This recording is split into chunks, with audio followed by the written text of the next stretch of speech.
Hi guys, good morning. It's Thursday, December 14. Nag-aantay tayo ng ating customer na magpipick up ng ating suman na dadalhin sa city, sa Manhattan.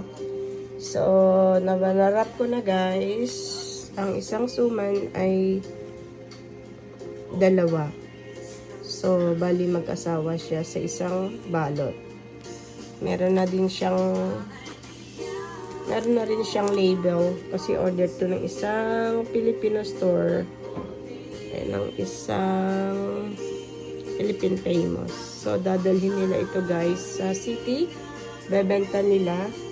So, once na nirap ko, hindi na sa akin ito. Ang may-ari na nito ay isang Filipino store na ibebenta din nila.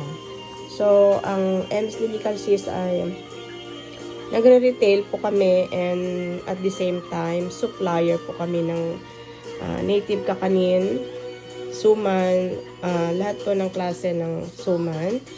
Meron kaming cassava, suman malakit, we have bicol, bicolatik, we have pichi-pichi, we have kuchinta, sapin-sapin, palitaw, marami pa pong iba na aming product. So, kung gusto niyo mag-order, please visit my page at M's Delicacies po. Ito po ang ating order for today. For today lang po to. Mamayang hapon meron pang magpipick up na ibang order.